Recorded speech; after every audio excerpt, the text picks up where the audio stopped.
YCP రాజకీయాల లబ్ధి కోసమే రాయలసీమ ఎత్తిపోతల పథకాన్ని తెరపైకి తీసుకొచ్చిందని కడప జిల్లా టీడీపీ అధ్యక్షుడు భూపేష్ రెడ్డి విమర్శించారు.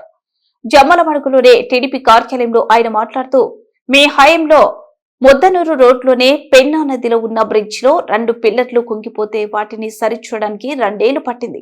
మీరు రాయలసీమ గురించి ఆలోచన చేసే వ్యక్తుల అని ఎంపీ అవినాష్ రెడ్డి ఎమ్మెల్సీ రామసుబ్బారెడ్డిని ప్రశ్నించారు.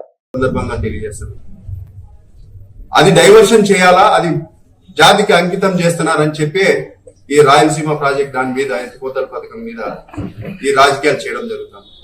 ఒక్కసారి ఆలోచన చేయండి.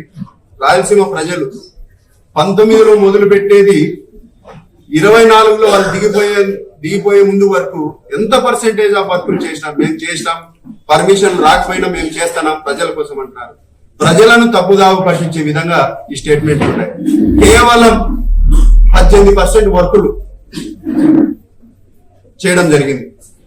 కానీ ప్రాజెక్టు 2025 జూన్ జూలై కల్లా పూర్తి కావాలని డిపిఆర్ రెడీ చేసినారు ఆ రోజు 2019. కాబట్టి 2024 దిగిపోయే ముందు కనీసం 70-80% పనులన్నా చేసినారా? ప్రజల మీద, రాయలసీమ మీద ప్రేమ ఉంటే. కాబట్టి ఆలోచన చేయండి. ప్రజలకు మరీ ముఖ్యంగా విజ్ఞప్తి చేస్తున్నాం, వీళ్ళు రాజకీయాల కోసమే ఈ రాయలసీమను, నీటి సమస్యను వాడుకుంటున్నారు తప్ప చిత్తశుద్ధి లేదని మరొకసారి తెలియజేస్తున్నారు.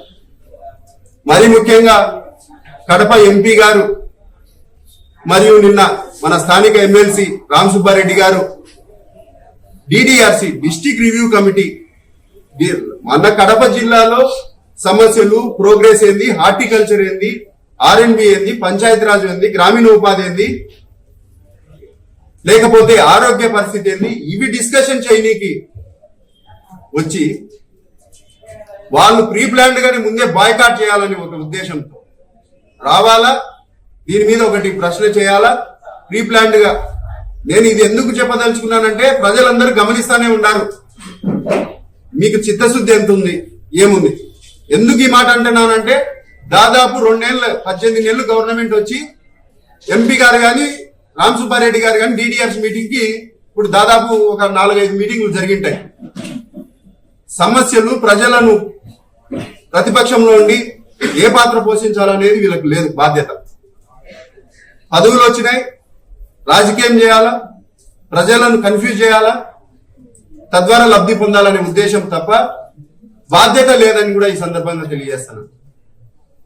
రామసుబ్బారెడ్డి గారు మరీ ముఖ్యంగా పెన్నా బ్రిడ్జి 2 పిల్లర్లు కుంగిపోయినాయి వైఎస్ఆర్సీపీ గవర్నమెంట్ లో. 2 ఏళ్లు పట్టింది ఆ పిల్లర్లను రీకన్స్ట్రక్ట్ చేయని. మీరు ఈరోజు రాయలసీమ చిత్తశుద్ధి మేము ఖర్చు పెట్టామంటున్నారు. 2 పిల్లర్లు కట్టినీకి 2 ఏళ్లు పట్టిన వాళ్ళు మీ చిత్తశుద్ధి ఏంది? మీరు ఆ రోజు ఎక్కడికి పోయినారు? ఒకటే పార్టీలో ఉన్నారు. ఒక్కసారన్నా సందర్శించి ప్రజలు ఇబ్బంది పడుతున్నారు,